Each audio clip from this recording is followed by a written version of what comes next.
Let's try this angle. Evening there, VC. Was not expecting to be doing this right now, it is a late Monday night. How's everybody doing out there? It's kind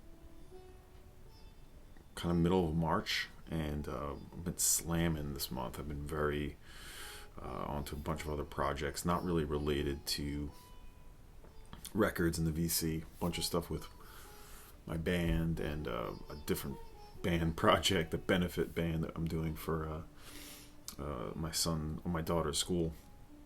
I'm taking a bunch of time doing that. Big performance we're doing. Anyway, and a bunch of shows I'm putting on at Anger Mom Records. One of them is with my band for the Chimes of Bayonets release party this coming Friday. And then I put on a couple previous, and I got a couple coming up. So it's a busy month. But I did want to make a reaction video, really, that's both label focused to two different one stream, one video. I'll tell you what we're listening to because it's not really related, although it is sort of related. I just upgraded this copy of Tony Scott's Music for Yoga, Meditation, and Other Joys. This lovely cover. This does actually kind of relate, number one, because it's on the Verve label, which was on the one of the focuses for Michael 45's stream with Thomas Boosk. This one, Stunty definitely talked about. I think he played on his stream. And I just upgraded this. This is the downgrade. I have a clean copy of this now. Why am I playing the downgrade? Great question. I guess I just want to make sure that it plays through in a decent way before I sell it. Maybe someone will want to buy this from me. It is definitely a VG copy and a VG record, although it does play pretty clean. I mean, there's a little bit of surface noise you'll hear, but if you're listening and you hear it and you're like, oh wow, that's pretty good. Anyway, we're playing the downgrade, and it kind of ties into these two labels. One, because this is sort of pseudo jazz, pseudo psychedelic. A beautiful album by Tony Scott. That's what we're listening to. But the first portion of this video, let's jump in, is dedicated to the White Whale label. Some of you probably know, I mean, most of you probably know the White Whale label, but probably don't really know much about it or what else was on it, other than the big obvious track and group, which was really what drove the label, what made the label even exist. Here it is. I actually didn't think I had this, but I do. The Turtles, Happy Together. With the flip, Like the Seasons. This is on that White Whale label. Look at that cute whale.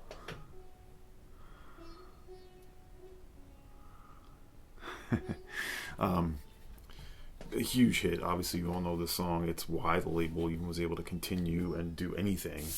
They didn't really have any other hits. A couple minor things.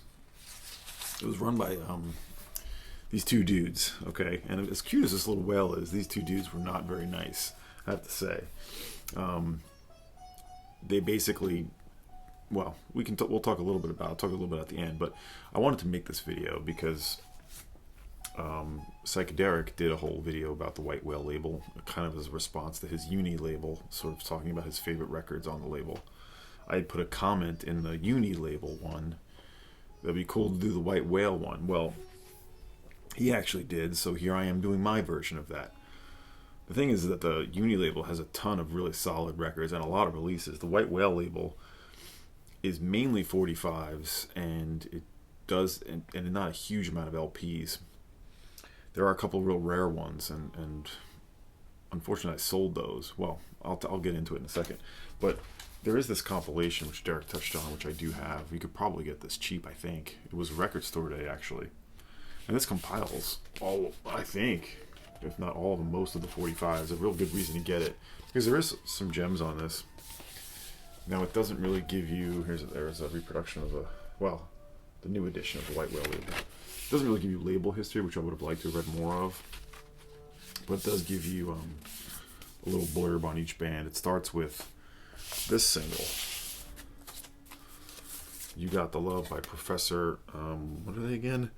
Professor Morrison's Lollipop. This is the only other single I have on the White Whale label. And Gypsy Lady. So I have this one too. Very much a label of the late 60s, West Coast.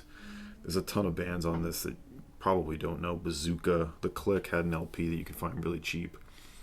Who else had LPs? Oh, Ever Present Fullness had an LP. Derek touched on that one.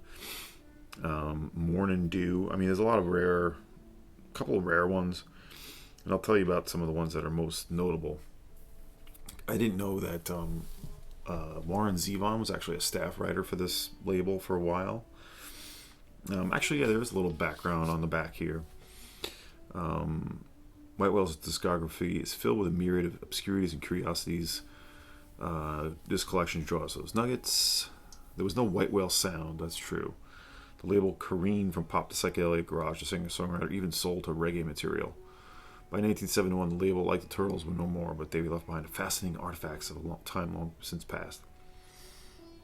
Yeah, Bones Howe did some work for the label. Apparently, they did totally screw over the Turtles. They when the Turtles quit, they said that they owned the rights to their music, including Happy Together. And I guess they made the duo who wrote the song for the Turtles, who was in the band. The band was very much a Democratic band, the Turtles, actually, I was reading. And they wanted to share the royalties with everyone in the band, but the label made that very difficult. The band folded, and the two songwriters couldn't start another group because the label said, I own you. So they had to do session work under different names. And anyway, they eventually got the rights back to the Turtles material. So yeah, the Turtles, the good guys won. The label, yeah, like I said, even though it was super cute, but that's why I always really liked this label, because I just love this label design. But a lot of the stuff is kind of mediocre, so I don't feel like I'm too focused. Anyway, I'll show you the few LPs I have. Now, I had the John's Children LP. I'll insert it here. John's Children, most famously had Mark Bolan, some rare UK singles, and they made this LP for White Whale, the only LP they actually have, and it came out like when the band was done. Mark Bolan wasn't even in the band, and it was like way late, 1970. And it was a super flawed record. The label decided to put crowd noise and crowd cheering on the entire thing. So like you just hear like crowd scream and crowd sounds in between all the stuff. The LP would have been pretty good if not for that. So I had it, probably an online purchase, and it was a really good deal. But I think I sold this years ago now. Yeah, I sold the record years ago now, and I think it was one of those times where I was just like, I don't need this. And I've since sold a bunch, as I've said past, a bunch of different psychedelia that, wasn't quite checking out for me. I'm going to talk about that in a second. So I had the John's Children. Don't mind that I sold it, actually. I got a good price for it. I also recently sold J.K. and Company Suddenly One Summer. I'll put that in here. Which Derek, that was his favorite record on the label, and I could basically agree, although maybe not quite. That one's the most famous for the J.K., a 15-year-old from Arizona, I think, recorded it in Canada. And it's like a very, very, it's a super, let's see, well, okay.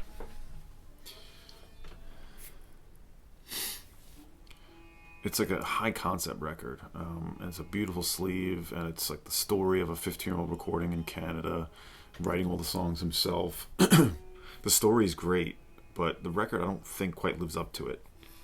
And I'd gotten that for like less than $50, and now it's kind of, I think it's over $100 now. So I brought that with me to FMU as a bargaining chip to flip for something else. I didn't end up selling it to anyone at the fair for stuff I really wanted, so I didn't want to come back with it. So I ended up trading it at the last record store we were at, which I love the record store. The name of the store just slipped my mind. I talked about it in my WFMU video, but I ended up flipping that or trading that in for credit at that store. Yeah, I kind of regret that one a little bit, although, you know what, the record never really blew me away. Like I said, the concept and the idea behind it was almost better. But these are the records that I do have on White Whale that I wanted to show. This one Derek didn't bring up, mainly because it's not really a psych record, but it is a funky country record, and a good one at that. Jim Ford's Country. No, Harlan County. Pack? No, it's not. But I won't get into his whole history. Here's a little white whale drawing. But I think he was also like a staff songwriter, and he made this record. And it's a super good funky country record. Here's the white whale. I don't know what this is going for. It always for a long time was like a $30 to $40 record, so not a cheap one. This is his one only record, although he was involved in other things, I'm pretty sure. Jim Ford's Harlan County.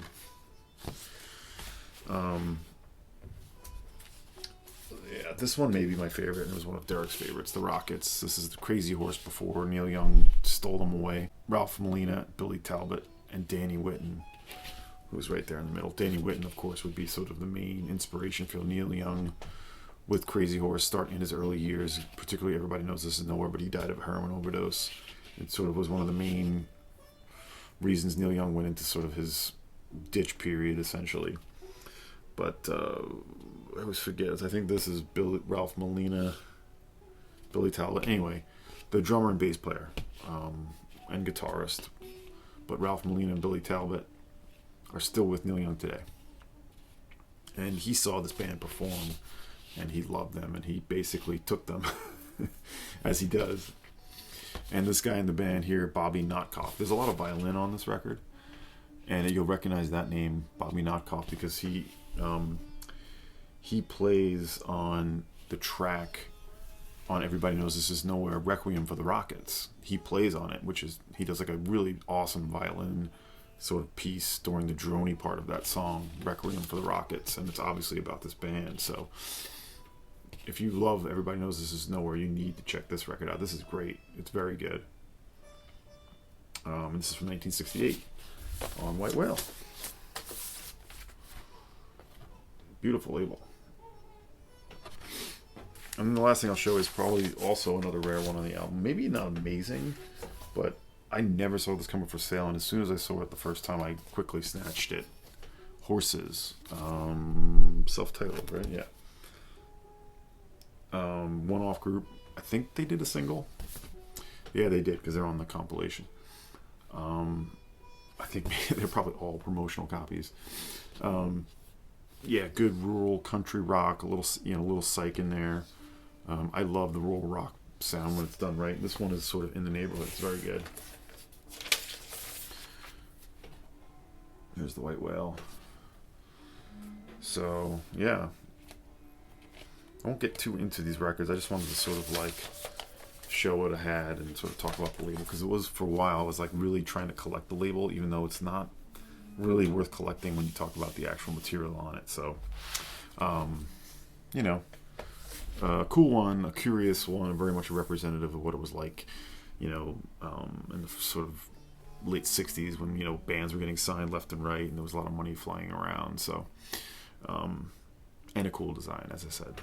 So the next segment is going to be, I've tried to do this and I'm trying to take forever doing it, but I have a bunch of records. I'll probably show them quickly. It's about the Impulse label, and I just wanted to show some cool ones that were not shown, not maybe discussed as much, and then some that were, just to show them because I have them. But I'm not showing you all my Impulse records. I looked at my collection. I have a bit over 50 something. It's a label that obviously we all know. It's notorious for the spine, super, very respected label. Produced by Bob Feely.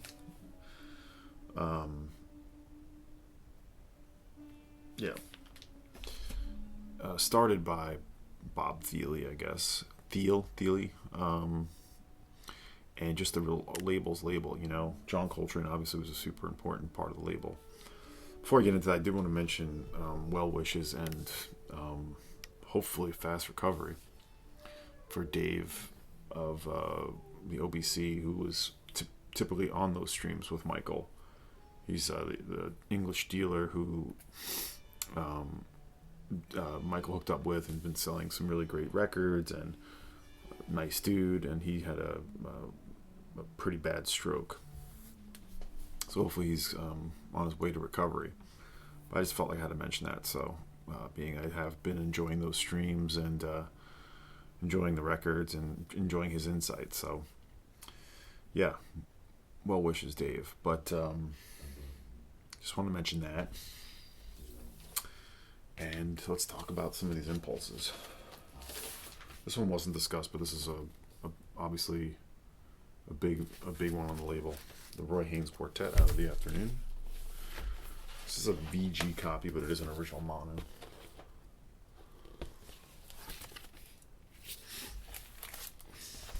This classic label design here. This is a Van Gelder. Van Gelder did do some engineering on these records, of course.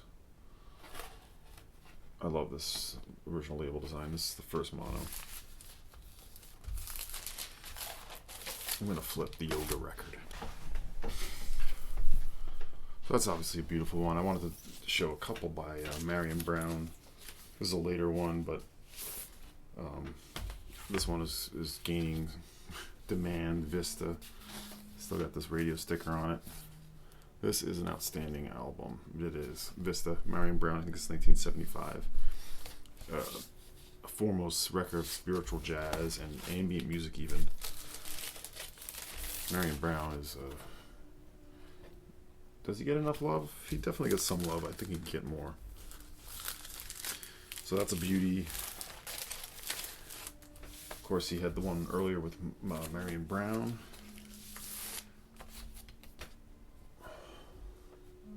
Three for Shep.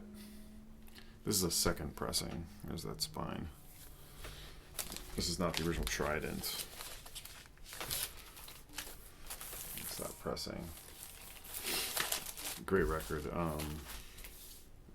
Yeah, I was thinking about Marion Brown during the stream. Like, that'd be a cool one to get into. But it is three tracks of Archie, 3 tracks of Marion Brown. Glacier Moncur III is on this. Stanley Cowell, Beaver Harris, Norris Jones, Bobby Cap. Produced by Bob Thiele. It's also engineered by Rudy Van Gelder. Sun Ra, of course, a lot of reissues from the Saturn series. Saturn label were reissued on the Impulse, and then some that were released on Impulse the first, Pathways to Unknown Worlds. That big knot. This is the first label on that. That's how it came out. It's a quad. This one, Astral Black. This was the first on Impulse. There's the man. And these are particularly, not particularly. These are not typically expensive, although they're probably climbing in price. Archie Shepp was discussed a bunch. I don't have Juju, but I do have The Way. I love this record. Look at that beautiful sleeve. And this is the first. It came out on these labels first, so. Is this Rudy Van? I don't think this one is Rudy Van. I don't believe it is. So, but look, I love it. I love this design. This is a great one. This sort of modal jazz record. We have Glacier Moncur III, Beaver Harris again, Ron Carter, Jimmy Owens, Walter Davis Jr. This is from 1968. The Way, Archie Shepp. This is one I sort of mentioned in the comments. I actually gotta get a first pressing of this because it's very cheap, $20. This I got for like $5. This is Roswell Rudd, a wonderful free record everywhere. It's on these labels, but look who's on this. I mean, you have the trombonist Roswell Rudd, Giuseppe Logan of ESP disc fame, flute and bass clarinet, Louis Worrell, Charlie Hayden, Beaver Harris, Robin Kenyatta. And it is good too. It's not just a great lineup too. So this is a good cheap Impulse. A lot of Impulse isn't crazy expensive. I'm going to show a crazy expensive one and some rare ones, but most of it tends to be somewhat. I mean, the way jazz records are these days, not terrible. This one I got. Where did I get this? I got this very cheap. But this is Sam Rivers Crystals. This one's kind of an out there one, kind of getting into fusion territory a bit on these Impulse labels. ABC Impulse, of course. ABC was the owner originally, but then they had to start slapping their name all over it.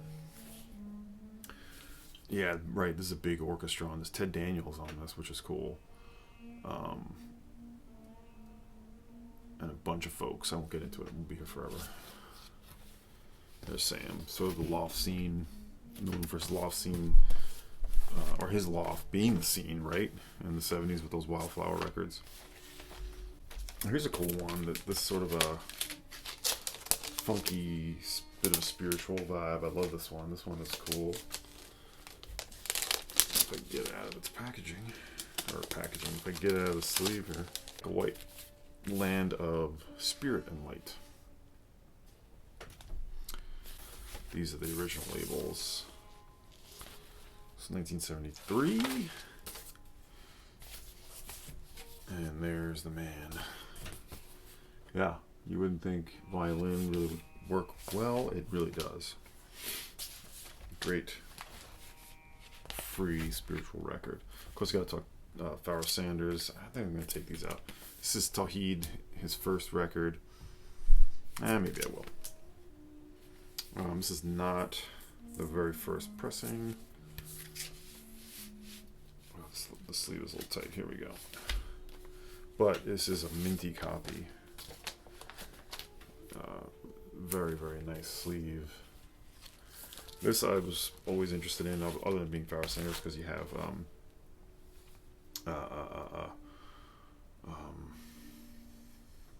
well, what's his name is on this record? I'm spaced out tonight. Yeah,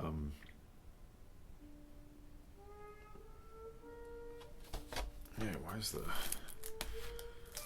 Yeah, see, it's on these labels. Well, the first labels are indeed the Trident. But Sonny Chirac is on this record. And who else? Yeah, the personnel's not like listed like straight away. Yeah, I guess maybe that's what it is. The personnel's not even listed on this record anywhere. I don't even think it's in the description, but this is a Rudy Van Gelder recorded album. But Sonny Chirac, I know, is on this. And you hear him right away, of course, the out there free guitarist. Here's another one. This was briefly mentioned. Jewels of Thought. I love this. This features some vocalizing. Leon Thomas. You also have Lonnie Liston Smith, Richard Davis, Cecil McBee, Idris Muhammad, Roy Haynes. Pretty stellar. Pretty stellar. I had a beat copy of this for a while that I'm pretty sure I got in a dollar bin, but I was finally able to upgrade this. Angry Mom, it's much, much better. Minty, for sure. Great, great gatefold. So you gotta throw Pharoah Sanders in there. Gotta. Well, I got a lot of records to put away. Alice Coltrane.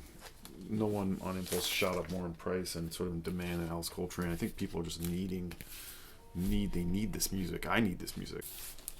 I got on a dig with Angry Mom, when we would go out on leads for collections, and we dug through a really disgusting basement, and I mean disgusting, like rat feces and like mold. I mean, we had to wear masks down there. It was disgusting. And this record was in there. And yeah, nice. I remember he said, "Oh yeah, you can have that for $30." Which at the time I was like, yeah, damn, 30 for this record? Okay, fine. So this cost me 30, and it's a nice copy. It's a VG Plus copy. It's not like the cleanest of all time, but being where it came from. Yeah, we ended up actually finding quite a decent amount of records in there. A lot to be incinerated. But this beautiful record came from a very ugly place. This one, I don't know why it doesn't get as much attention or talk. This one's gotta be due for a reissue. Huntington Ashram Monastery. I'm not sure what the delay is. Maybe there's something with the recordings on this. But this one's sort of a stripped down one, but certainly a classic of the Alice Impulse years, and just an obviously beautiful sleeve design. Huntington Ashram Monastery. Is it Trio or quartet? Oh, here we go. Ron Carter, Rashid Ali, and Alice. Yeah, trio. Recorded 69. I'm assuming we'll see this soon. And this one I also had a very beat copy and upgraded it pre craziness. I remember for about $40 on that. So there are Ornette records. I only have one Ornette on Impulse. Ornette at 12 with his son there, right? It's his son. Yeah, the liner notes are particularly bonkers. Charlie Hayden, Ornette Denario, drums. Dewey Redman, Ornette playing violin, trumpet, and alto sax on this one. Cool one, though. Gotta show some Coltrane, right? Expression. This is from... I always get this confused how many times I look it up. Yeah, this is one of his... Right, this is his final album. This final recorded album that he recorded before he died, late 67. This is recorded September... Right. Yeah, this was released posthumously, but recorded in February and March of 67. He died in July 67. That's what it is. I'm pretty sure. I think I have that right. This is the last record that... You know, there were ones that released posthumously, but this is the one that was the last that he originally intended to release, Expression.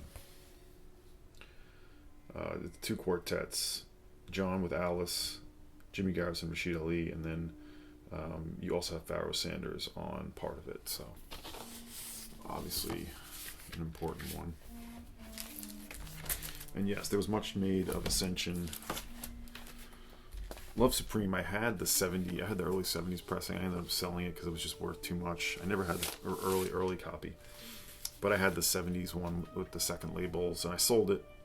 Kind of regret it a little bit, and I have the Acoustic Sounds reissue now. But this is version 2 as well. There's 2 different versions of this. And yeah, this has got Marion Brown, McCoy Tyner, the classic quartet, with Freddie Hubbard, Pharoah Sanders, Archie Shepp, John Chakai, Dewey Johnson. I mean, this is like stacked with talent. And yeah, you can tell the difference because it literally says version 2 in the dead wax. This is a clean one. Or edition 2. I don't know if you can see it, but I'll try to show it.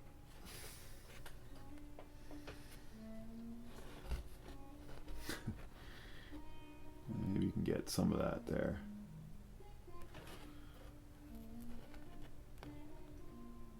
There we go. And this is the one that I think he approved of edition 2. Edition 1 he did not. So they literally pressed a second version, was just the second take, and the one that Coltrane approved. I think they're both good. Some people prefer one over the other, but they both have their merits. So here's one by Art Blakey. This one came up. The only one I have on Impulse. This is an early one, Impulse A7. This one came up too on the stream. This was another one I found for a bargain. Wayne Shorter's on this. Very nice. Lee Morgan, Curtis Fuller. RVG. Excellent one. And I'll finish with two Mingus records. Absolute favorite record. One of my favorites, The Black Saint and Sinner Lady. This is original stereo.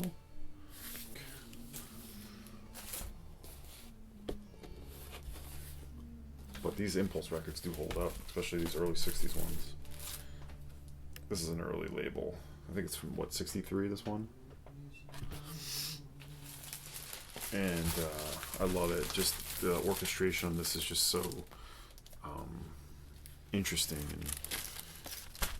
and it's just not what you'd expect out of a jazz record at the time. And Mingus was always sort of pushing and to see what he could do. And of course, Mingus. This is the original mono. I do have the Acoustic Sounds reissues of both of these, really, because I love these records so much. I don't do that very often. Dolphy's on this, along with lots of other people. get into it because I didn't want this to be a giant long video, even though it's going to be because it's me, right? I do like showing these labels. I never get tired of this label design. I love label design. So yeah, that's just some of the impulse I have. I mean, I wanted to show a couple from the big ones. I tried to just sort of show some of the sort of one-offs that weren't discussed, like the Roy Haynes Quartet, Michael White. Anyway, hope you enjoyed that twofer of label sort of focuses. And I hope everyone's great. I've sort of been not able to listen to a lot of records lately, which is bumming me out. So we'll get back to it. Probably be a little bit of a light march here, but we'll see. We'll see. More to come. There's a few things I promised that I would make that I haven't made yet. So those things are coming. Anyway, hope everyone's doing great. See ya.